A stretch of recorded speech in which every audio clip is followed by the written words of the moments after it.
मित्रों नमस्कार, आप सभी का स्वागत है।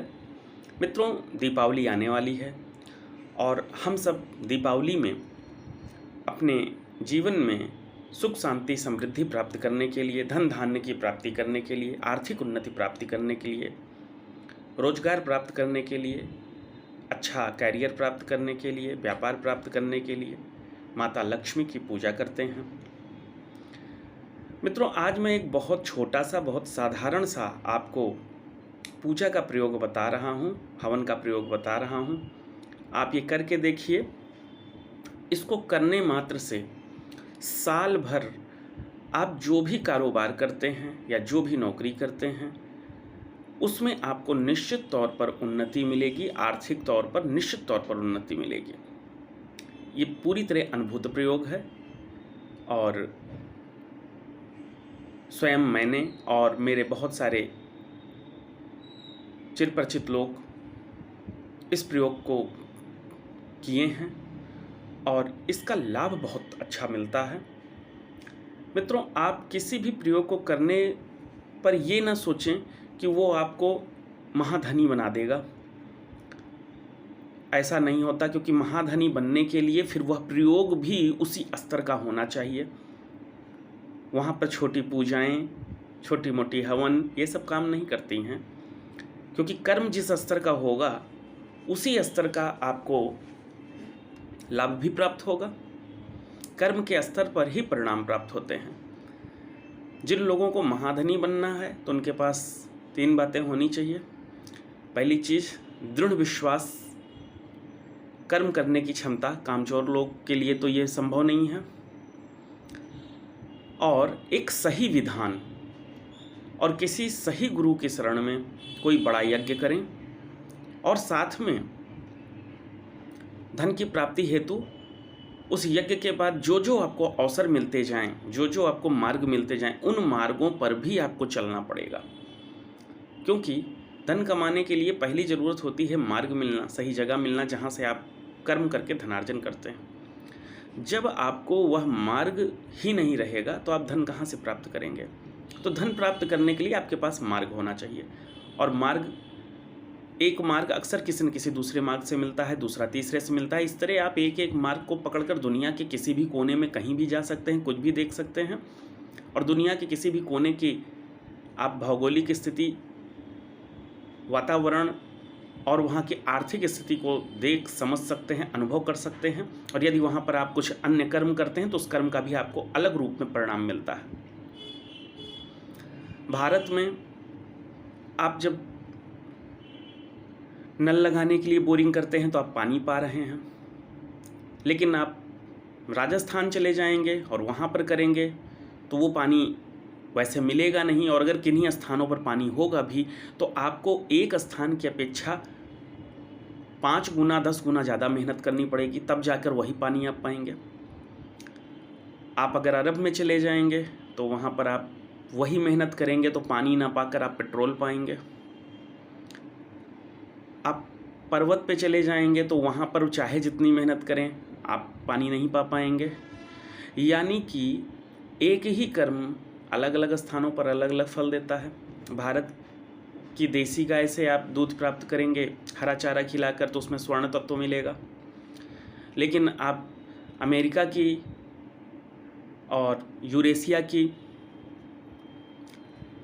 इन सब जगह के विदेशों में, पाश्चात्य देशों में उसी गाय को वही हरा चारा खिलाएंगे तो वहाँ पर स्वर्ण तत्व नहीं प्राप्त होता है। क्योंकि भौगोलिक वातावरण भी बहुत महत्व रखते हैं आपके कर्म में सम्मिलित होने के। एक ही कर्म अलग अलग स्थान पर किया जाता है, अलग अलग परिणाम आ जाता है।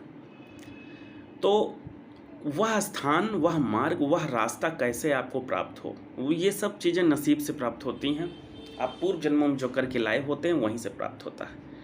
मैं आज जो ये प्रयोग बता रहा हूँ ये उन लोगों के लिए है जो अपना जो भी काम कर रहे हैं आर्थिक तौर पर अर्जन करने के लिए, यानी धन प्राप्ति के लिए, उसमें उनको उन्नति मिलेगी, निश्चित तौर पर मिल जाएगी। आप करके देखें, साल भर की उन्नति निश्चित तौर पर रहती है। जिन लोगों को लॉस लगते रहते हैं उनके लॉस या तो बंद हो जाएंगे लगना या बहुत कम लगेंगे, तो उधर से उनकी बचत होगी। और जो लोग अपना कारोबार कर रहे हैं या कोई नौकरी कर रहे हैं उधर उन्नति होने की संभावना बनेगी। आर्थिक रूप से उनको मजबूती मिलेगी। और जो लोगों का अभी उम्र ही नहीं है कमाने का, उनके लिए यहाँ पर ये धन की इच्छा से करने पर ये इसका कोई लाभ नहीं मिलेगा। फिर वो यह प्रयोग ज्ञान की इच्छा से कर सकते हैं, क्योंकि अगर वो पढ़ाई कर रहे हैं तो उसमें उनको लाभ मिल जाएगा। आपकी उम्र बहुत मायने रखती है आपके कर्म पर।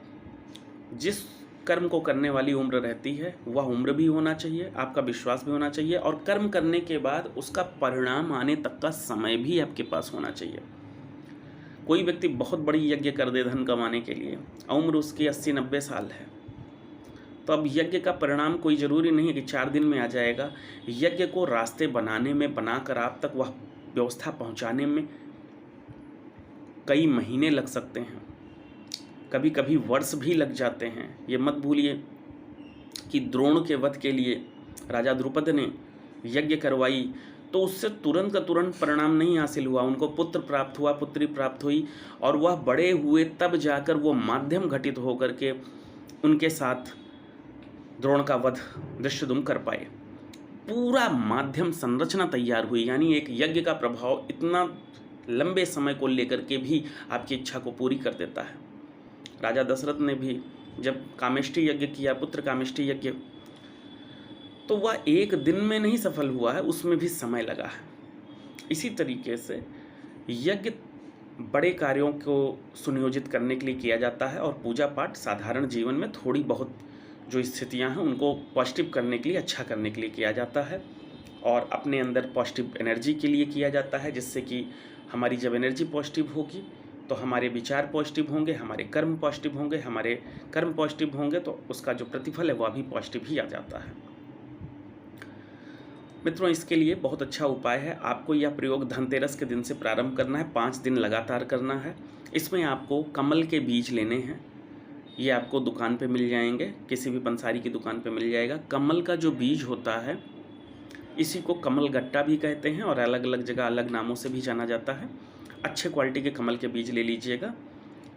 ये बीज 108 पीस लीजिएगा, और आपको धनतेरस के दिन से लेकर के 5 दिनों तक लगातार, यानी कि दीपावली के आगे के भी जो 2 दिन हैं उनमें भी आपको ये करना है।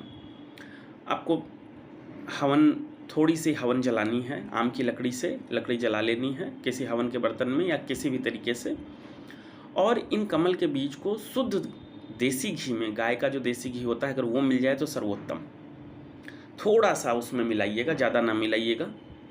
मुश्किल से 1-2 चम्मच से ही ये पूरी की पूरी आराम से मिल जाएंगी। इन सारे के सारे जो कमल के बीज हैं सब पे थोड़ा थोड़ा घी लग जाएगा। और मैं भी जो मंत्र बोल रहा हूँ इसे ध्यान से सुने। इस मंत्र से आपको 108 बार आहुति देनी है, पश्चिम दिशा की तरफ मुँह करके देनी है, साफ सुथरा कपड़ा पहन करके देनी है, और लाल पीले रंग का वस्त्र हो तो ज़्यादा अच्छा है, और पूरी तरह स्वच्छता के साथ स्नान ध्यान करके माता को प्रणाम करके, और रात में ये हवन करनी है। 10 बजे के बाद करें तो बहुत अच्छा है, नहीं तो आप संध्या काल के बाद कर सकते हैं। दीपावली में और धनतेरस में जो पूजाएं आप घर में होती हैं वो पूजा वगैरह सब होने के बाद करें ये काम। मंत्र रहेगा ओम ह्रीम श्रीम लक्ष्मी नारायणाय स्वाहा। मित्रों, मंत्र फिर से बोल रहे हैं, ओम ह्रीम श्रीम लक्ष्मी नारायणाय स्वाहा। इस मंत्र से आपको आहुतियाँ देनी हैं, 108 आहुति देनी है। ऐसा 5 दिन करना है। उसके बाद माता लक्ष्मी से, भगवान नारायण से प्रार्थना करनी है कि आपको उन्नति दें, आर्थिक तरक्की दें। जिन लोगों के पास नौकरी नहीं है वो नौकरी की भी प्रार्थना कर सकते हैं, तो उनको उनके कर्म के अनुसार कहीं ना कहीं से मार्ग बनकर नौकरी प्राप्त हो जाएगी। साल भर के अंदर ही हो जाता है ऐसा। और ये करने के बाद अगले दिन, यानी कि इन्हीं 5 दिनों में आप किसी भी दिन कर सकते हैं या बीत जाने के बाद भी आप कर सकते हैं, आपको अनार के फल लेने हैं और उनको ले जा कर के गरीबों में, मंदिर के पास जहाँ सब गरीब भिक्षुक रहते हैं वहाँ, या किसी भी पुजारी साधु सन्यासी को आप दान कर सकते हैं।